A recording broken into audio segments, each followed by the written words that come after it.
your host today with my friend Jean-Marc. Hello, Jean-Marc. Hi everyone, I'm Jean-Marc, WeWorks R&D lead. It's great to be back. We've had a 2-week hiatus now while we sort of rearrange things, and you know how it is. But it's great to be back. And today we are joined by someone quite special. We are joined by Chris Lewis, founder of the Great Telco Debate, founder of Lewis Insight. He sits on many visually impaired boards and is generally just a telecoms expert. Chris, please introduce yourself and tell us about you and what you do. Thanks, Jean-Marc, and welcome everybody. So as you gathered, I'm visually impaired. I've been legally blind for the last 35 years. I have a little bit of sight left, not very much, but I've worked all my working life, which is now 36 years. I've been working in the area of telecoms, trying to analyze and track the way the technology changes, the way the markets change. And I've been lucky enough to do that around the world, visiting many parts of the world, traveling on my own, working my way around different airports and whatever. So I spend my day job analyzing the way that technology is changing, the way the services that telecoms bring to consumers and businesses change, and I'm working with the big players, whether they be telecoms providers themselves, such as BT or STC in Saudi or whatever, and also the people providing the technology. So I describe it to my children as I'm a perpetual student. So I'm studying all the time, new things being announced, whether it's cloud technology or 5G. And I spend a lot of my time working with vendors and telcos to understand what the future might look like. And given the current situation, I know we're going to touch upon COVID-19 a bit later, but one of the big topics they're asking me at the moment is, well, what the hell happens to telecoms now? Because the fact that we're doing this, recording this podcast now using video in multiple countries, it works pretty well. We've found in our lives have changed, our working patterns change. Underneath it all is the telecom stuff that I study on a day-to-day basis, whether it's fixed or mobile, whether it's national or international, whether it's consumer or business. So it's a brilliant subject to study. I'm very lucky to be able to have a topic that I'm very passionate about. And in addition to that, I also have been sitting when RNB Solutions had a separate commercial group. I sat on the board there. I did the Technology for Life group, which is where many of the different vision impaired charities come together to try and share, or they should be sharing, what they do around technology. So I've got exposed to a lot of technology. Mm-hmm. And I also probably in the last 10 years, came back to doing blind sport. I used to ignore it for most of my working life. And since my sight got worse, I've come back to it and thoroughly enjoy cycling, cricket, golf, any number of different things. So especially you are biking with tandem bicycle, right? So yeah, so much to my wife's horror, I used to ride a bike on my own up until about 10 years ago, just locally around the streets to where I used to work. But I bought a tandem 5-6 years ago, when I realized I couldn't see, and when I stopped playing regular soccer with friends. And it's brilliant. If you get a chance to ride a tandem anytime, you're not quite in control in the way you are if it's your own bike. You're obviously subject to whoever's on the front and however good they are. But during lockdown here in London, I've been going out a little bit naughtily, so I'm slightly breaking the rules on my tandem with one of my great friends, who's a big Aussie guy, great cyclist, and we've been doing 30, 40, 50 mile tandem rides. So it's a great way of relieving the stress, and it's great exercise to boot. Yeah. As we now can see, Chris is a dangerous man, riding bikes and all. Chris, and speaking of, we've kind of seen this in our previous guests, but as visually impaired people, we like to push the boundaries. It's almost like we want to take those additional risks. And there's one thing about Chris, and actually the second time I met Chris was on the Metro Blind Sports cricket team, where we played blind cricket. And what got you into that, Chris? It sort of follows on with that point of doing a very sighted activity, typically like biking or cricket. What made you get into that? And actually, on an even bigger picture, what made you get into what you do in general? What made you get into telcos? Those are two very big questions, Jean-Marc. So let's do the telco bit first. So I went to blind. Actually, they're a little bit combined. So when I was at blind school in Liverpool in the 1970s. They played blind cricket, but with a much bigger ball, with like a size 5, a regular size soccer ball. So I played that as a kid, really enjoyed it. We played football as well, so soccer. But when I left blind school, I was definitely took the attitude that I did not want to be in the blind world. I wanted to live in the real world. So I ignored all visually impaired sport. So park the sport thing for a little while. From a work point of view, I went to university, and I'd always been good at languages. So the school encouraged me to do that. I did French and German and economics at A level, so just before university. And then when I did a weird subject at university called computational linguistics, which is how do you teach computers to translate from one language to the other. So I got into computing. And then when I left university, I struggled to get a job. Like many visually impaired people, I put many CVs in, got many rejections, got through, and then started not putting blind on the form and so on. So it was a bit of a long haul. And then a friend who'd been on the same course with me at university, she called me and said, we need people who speak French and German to come and do interviews in this new emerging market called the personal computer. So we're talking early 80s, right? And so I went to work as a temp for that company, doing research across Europe, using my French and German, obviously, and my English, obviously, and started picking up doing a little bit of Spanish and Italian as well, and a bit of Dutch. So I basically stayed in that market and started off as a temp and got so much into it and launched research into telecoms for that company, and I just have been in it ever since. So my involvement was in a way but completely by chance, and luckily I moved through a few different companies and ended up running one of those businesses for a major US company, doing research into telecoms all around the world. So I literally traveled all through the US, China, Asia, all over Europe, dealing with customers. And that was done partly because you've been on the ground, you get much better information about what's going on. Throughout all of this time, my sight was getting worse and worse and worse. So I initially relied on a little bit of peripheral vision for doing spreadsheets. That went away probably 15 years ago, and then started to use text to speech on the laptop, and obviously more recently on the iPhone to be able to do that.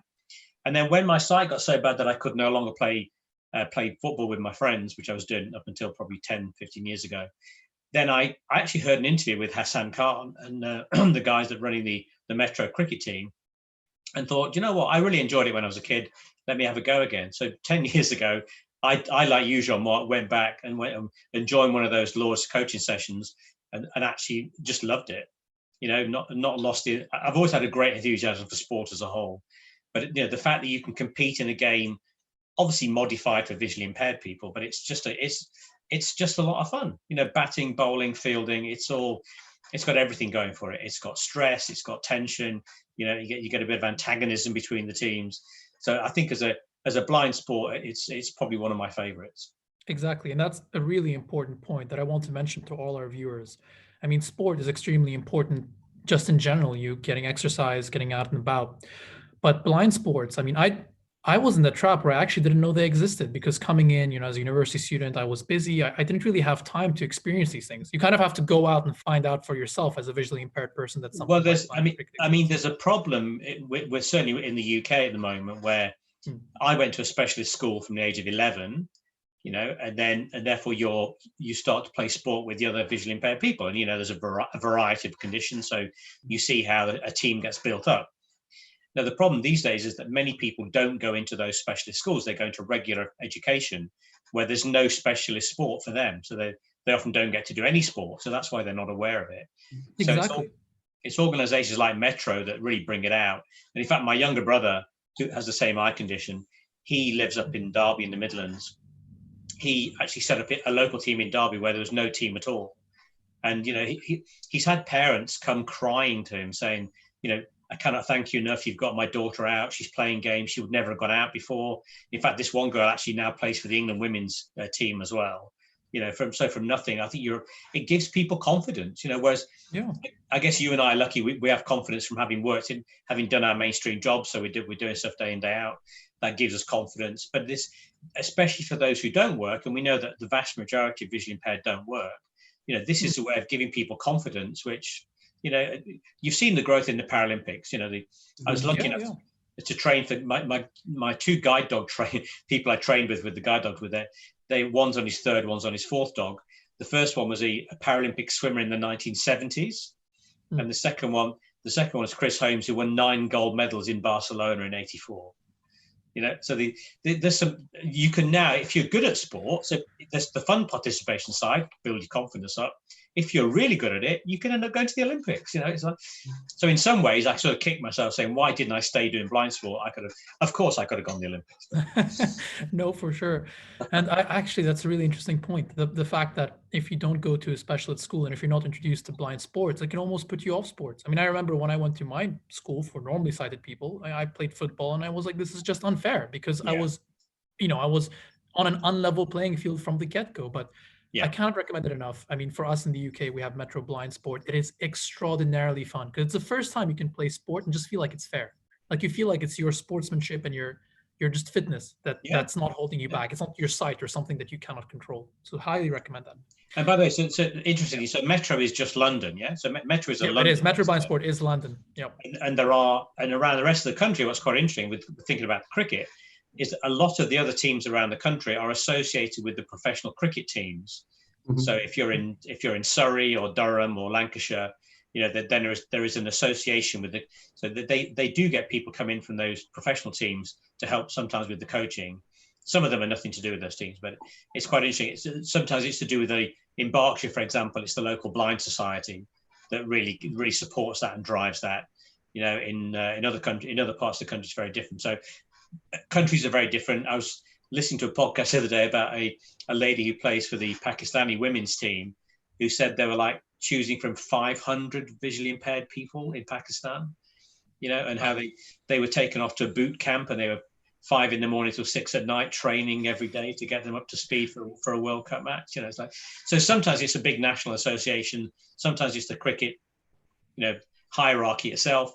Other times it's blind visually impaired society. So it's a real mix of when it comes to market. It's established, I guess the word is. It's established. It's very established. I mean, that's what, from when I played as a kid, it was very much a just play on the playground. And now it's got proper rules, it's got web umpires. It's evolved into a really interesting game. Yep, and extremely fun. Moving on from sport and onto telco, I want to focus on that background because I think it's fascinating. So, Jean-Marc, I have one question while I was listening. Okay, go for it. Chris, so I was thinking that, Chris, you have been in telco sector for many years, and I'm curious, what have been the biggest project or challenge that you involved in during this period? What a great question, and I was warned about the question. Do you know what? I still can't answer it. Well, I mean, what I love about the job is, so I speak to very senior people in telcos and in suppliers all over the world, and they will. So at the moment, there's a great question that I'm presenting next week on the impact of COVID on the telecom industry. So I'm preparing, thinking, reading stuff around it. But I'd say actually probably the biggest project of late that I did was for an American telco, and they asked me on a blank sheet of paper to look at how 5G, so the next generation of mobile, how 5G and then how fiber will evolve, right? So fiber is what we put in the ground. It replaced all the old copper networks, got enormous capacity, but obviously it's expensive to dig it and lay it to houses, to buildings. And then 5G is the new mobile standard, which we know will be from radio mass, giving us unbelievable service. So that was a fascinating project, thinking how, because people tend to think it's either mobile or it's fixed. So you either do everything through the radio or you do it through a physical connection. And what is interesting, having thought of these in two different markets over many years, actually my conclusion, having done loads of research around the world, was these two things are very, very closely connected. Because in order to get that very high service capacity for 5G, and we'll come on to how that might help us later on as visually impaired people, in order to get that, you've got to put a load more fiber in the ground to connect up all the base stations, because we need probably 10 times more base stations than we have today. So you've got to backhaul all the traffic from the radio and your device back into the network to the internet. So that was a really interesting, fascinating, very political project, because these projects tend to be very political, because obviously you tend to be promoting one side of a business versus another. But it's all against the backdrop of actually not a lot of extra revenue for the industry. So, I love it because I get to spend time talking to very senior people, very knowledgeable people, and I then gradually, sift it all through my brain, and obviously don't sleep very much at night as I'm thinking about it. and then produce the conclusions and present it to the client. So that's probably of late my favorite project I've done. Yeah. That's actually fascinating. And I mean, touching on the topic of COVID-19, I know some people like to talk about it still and some people don't, but I think there is a very important question here, especially since you're in the know. I mean, COVID-19 has had an impact on my life. It's had an impact on all our lives.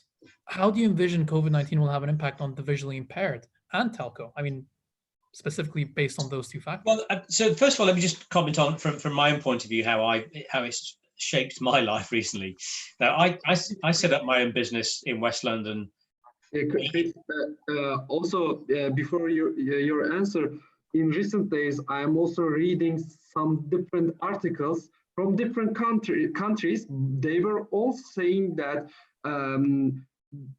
the life after COVID-19 might be more challenging for visually impaired people, because, as you know, while we are walking in the street, we are asking something to different people and we are asking for their help. But yeah, I agree.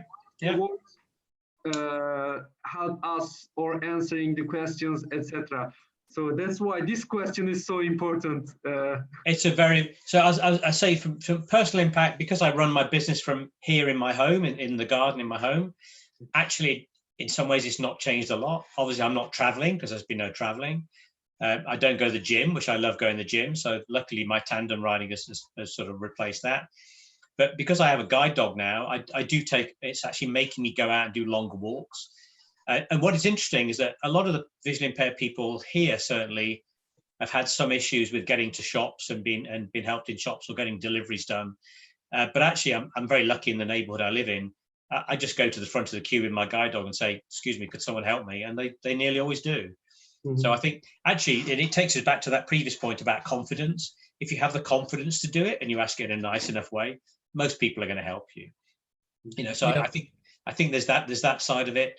Let's go on to telecoms in a minute, but from the future for visually impaired people, there is so much technology that can help you. I mean, the fact we're all online now doing this, and we might need a bit of visual intervention to help us get things set up. But a lot of the technology is very usable now. And the fact is that people get worried because they can only use, they think they should only be using online internet shopping. There's still a perfectly good channel of voice to be used. And actually, one thing which has been one massive issue around the COVID pandemic is that the use of voice has increased dramatically. So it was on the decline because people were using, broadband to do WhatsApp and apps and so on. That there was a massive spike in the use of voice minutes in the first few weeks of the COVID pandemic, just because people wanted to talk to each other. It's sort of settled down a bit since, but my point being that you can use that channel to get access to services. You can call Sainsbury's or Tesco's and actually get them to do a delivery shop for you. So we mustn't get people worried that they have to be completely tech savvy and use every online shopping service you can get your hands on. Whenever thinking about technology, I always say that the technology is there to be adapted around your requirements. And then in terms of channels to access things, there's always a human channel. So we shouldn't assume that it's all going to be automated. So that there's always going to be that human element as well. So a lot of the players I deal with, the companies I deal with, have really emphasized how their contact centers have been up and running. They've moved people to work remotely. So the people factor should never be overlooked in this. And what's been good about the telecom industry, we've taken a bit of a kick in over the last 5 years. Because it's not been a growth stock, it's been a utility stock, and we tend to not be very impressed with the way that BT or Etisalat or whatever is actually performing. But actually the change in traffic and the demands as we've all gone to work from home, the networks have held up really well. So we've not had that many problems around the world, which is great to see. It probably emphasizes how conservative an industry it is. Planning was always planning for peak flows, and actually because we've not had live sport takes up a lot of capacity. So actually taking live sport out of the mix, although the Bundesliga just started today in Germany, so there is some more live sport starting, but not having live sport, that takes up a lot of capacity. So all of the move to use things like Zoom like this, a lot of other video services, people doing Netflix, people doing gaming at home, actually the networks have coped really well with it. Of course. No, we can see that shift. And I want to actually take it back now, pre-COVID, and to one of our first discussions that we had together. Now, when I first met you, Chris, I remember we were talking about travel. I mean, I was just beginning to start traveling at the time with WeWalk, and you had a lot of past experiences in travel. And one of the things we discussed was touchscreen phones, for instance, or evacuation signage in certain hotel rooms not being accessible for the visually impaired.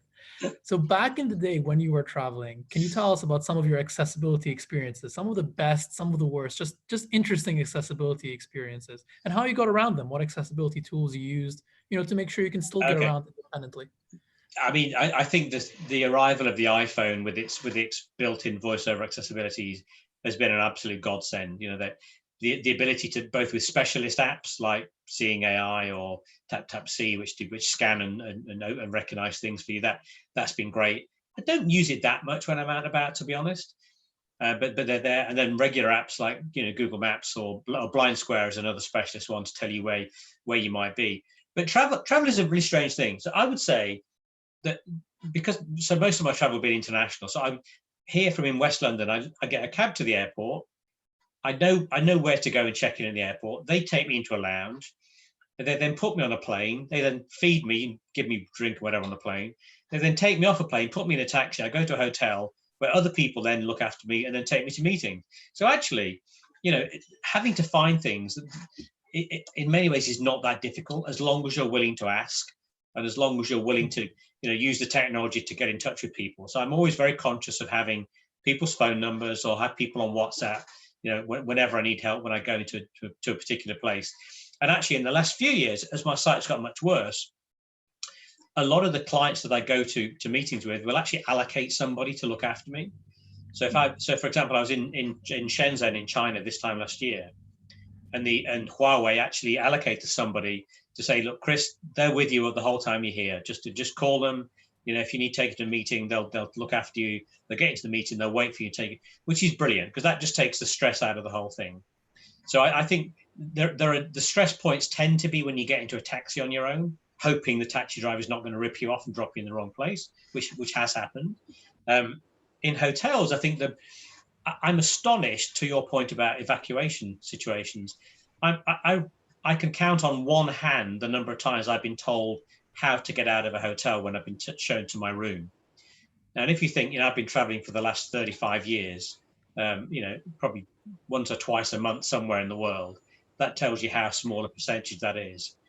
So I think that's, I know when we talked about this, the work you're doing, John Mark, that was an issue that I thought was like, blimey. Yeah. And I have had alarms go off in the middle of the night in one particular episode I think it was in Toronto. When I phoned down to reception and said, the alarm's going off, is this a test? They said, no, the fire service is coming, but just stay there. We'll send someone to fetch you. I go, well, who's the poor so-and-so who's going to be sent to fetch me when the building's blazing? So no, I'm not. That's one of the scarier things about travel. But generally, for the business travel I do, it's quite a pattern of let's say airplane, taxi, hotel, meeting room. So it's quite predictable. Yeah, but you see that goes back to your point though, which is obviously it's all about the people and a lot of physical contact.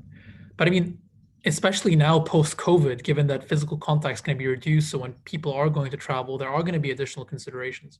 I always thought, even pre-COVID, that almost just trying to do things independently would be the best, but it just shows that the world really isn't set up for that yet. I mean, especially with that evacuation story, where it's like the automatic assumption is always to go, we're going to send someone instead of we're going to give you the tools to do the things that you want. I mean, I guess that's what you're trying to do with WeWalk, to go, hey. Yeah, and what I would say is that the tools that are available to you today through, whether it's your specialist navigation device, like you say, or whether it's the smartphone as a whole with accessibility features built onto it, they are very useful. It took me, and I'm sure I'm not. This is not an uncommon story. It took me many years to even carry a white cane when I should have been carrying it. So probably for 10 years I traveled without a cane. When I eventually started carrying it, I thought, hey, this is brilliant. People help you all the time, Yeah. And now I've worked out when I need to be helped, when I don't need to be helped. So, for example, when I go to Heathrow, and if I'm flying from Terminal 5, I don't get assistance when I check in because I know the route from there through into the lounge through security. So with a little bit of help with the people on security, I can pretty much get my way through there. So I will do the bits that I can do on my own, and then I can't find the gate, so I need someone to help me find the gate. So I accept the help. Yeah, exactly. Accepting help when you need it. And also, we've all been there with the white cane. I should have been using a simple cane ages ago. Kürşad, when did you first start using yours? Around 14 years old. Sorry, Kürşad, say that again. I didn't hear that. It was around 13, 14 years old. 13, you're 14. an early starter, you see. Yeah, early starter. You don't count, Kürşad. That's too early. No, I'm joking. I was definitely a late developer. I was probably in my 40s when I started carrying. No. Speaking of assistive tech, actually, Kürşad, you mentioned something interesting to me about Braille. Yeah. Tell me about that. Yeah, Chris, while I was listening to you, I was thinking that there should be some interesting accessibility features or approaches from different countries. Is there any specific example? For example, I know in Japan, such as there is a beer on Braille with the Braille with the beer can. Yeah, beer can on the beer can. Yeah. For example, when I heard that first time, I was a little bit surprised. So it's enjoyable. So do you have such interesting example from different countries? Maybe just one, Do you know, it's an interesting, wasn't it? Because so if you think about some of the technology I mentioned earlier, so seeing AI or the scanning technologies with OrCam or all these different devices. So there's plenty of compute power that can tell you what a product is. And of course, there's the barcode. The problem with Braille is that it's just not very widely used. Yeah, I was a very stubborn child. I could see quite a lot when I was at school at the age of 11, and the nuns at the blind school said, "Well, you should learn Braille by sight." To an 11-year-old boy, this was the most stupid thing I'd ever heard in my life. So I refused. Yeah. Now, luckily, the way that technology has changed, I don't need Braille to do my job. Luckily, I say. I think in some ways it will be an advantage, by the way. So in some ways, I wish I did know how to use it. But putting Braille in the UK, we have it on medicines, and yet it's such a small proportion of people that use it. And I think in some ways the technology has gone beyond Braille. And some people love it, and I believe we should still teach it because it's a great way of getting the brain working in a different way and thinking in a different way. So I've not really seen anything like that. And it just drives me mad when I go. Actually, in hotels, this is an example where it doesn't exist. In hotels, when you go into the shower and there's 3 equally shaped bottles. How do you know which one? Yes. Which one's shampoo? Which one's mouthwash? It's like I've certainly washed my hair in conditioner or in face cream quite a few times. You can see from our reactions, and I'm pretty sure all the visually impaired viewers at home now are going, we have all been there. We've all done that. I take my own now.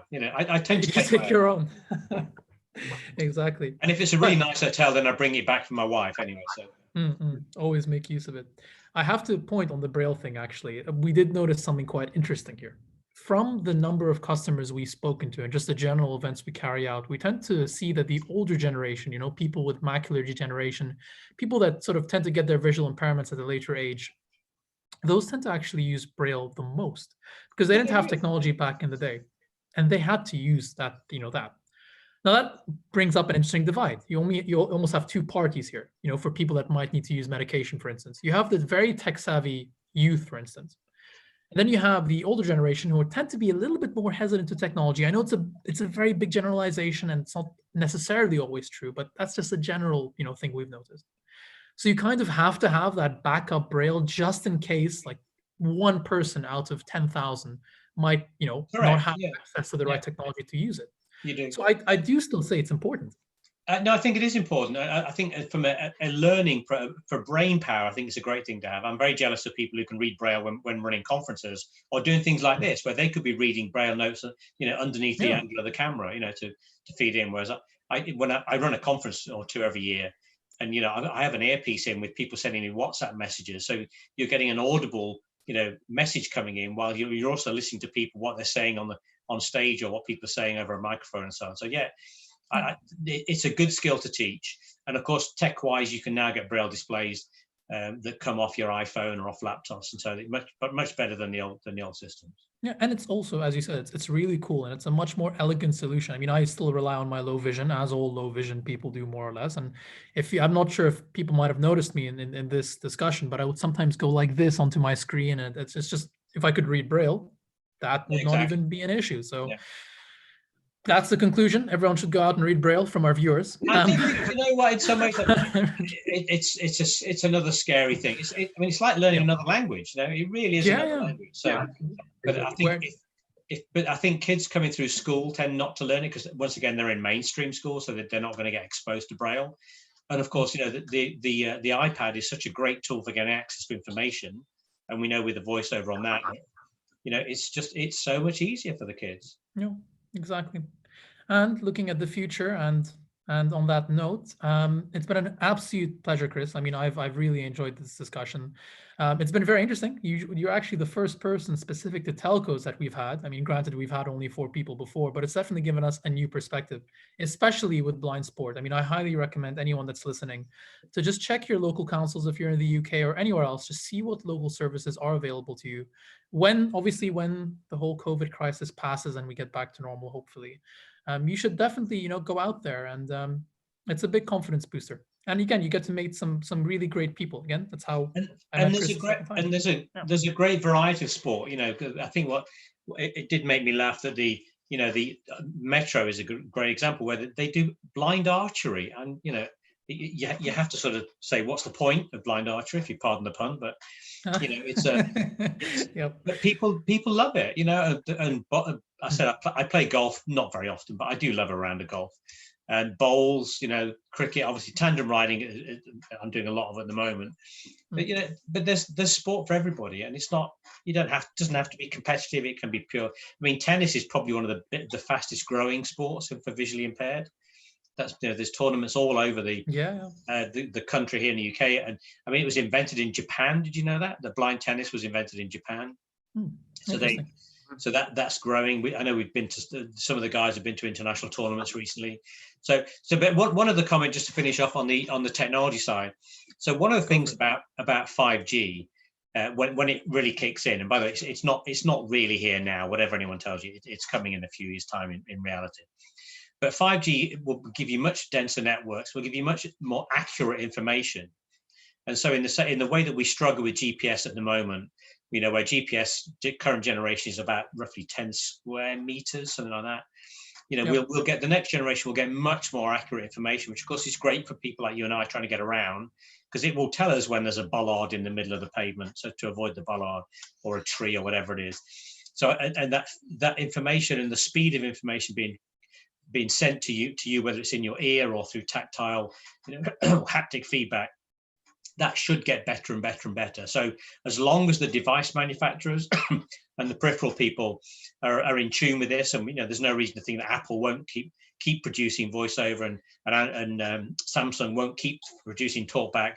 I can only see things getting better and better as the information that gets fed into the world through different communications means is more analyzable and therefore adaptable to the people with visual impairment.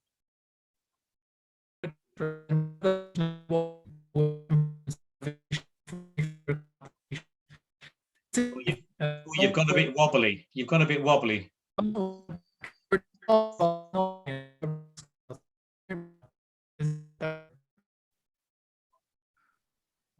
Yeah, we lost Jean-Marc, I believe, but hope he will be back soon. So yeah, exactly. Yeah. Please, maybe we have to end this episode without Jean-Marc. Well, we can say goodbye on his behalf, can't we? He did sound a little bit. He sounded like a cross between a Dalek and Sparky the piano. Then, if you want to do those things. So thank you so much for being us today, Chris. It was a pleasure to speaking with you. Pleasure to talk to you again. Thank you very much, and good luck to everybody. Yeah, thank you so much. Looking forward to meeting all of you with the new episode of the WTALKS. Take care. All right. Cheers now. Bye now. Bye. Bye, everyone, if you can hear me. Yes, we can hear you. Yes, you're back, yeah, well done. We're back. Back. This always happens. We were talking about technology and 5G and connectivity, and of course the technology fails. You know, we did this recording last week of 13 different episodes for this big virtual conference, and people are in virtual studios in the UK and contributed from all over the world. And the two places where it kept cutting out, one was San Francisco and one was Dublin. Of all the places. You'd have thought San Francisco would have been absolutely fine, a massive capacity, but no, I guess there's a lot of people using it. But good, right. But anyway, thank you so much. Take care. All right. It's been Pleasure. Take care. Catch up with you soon. Bye. Bye-bye. Cheers now.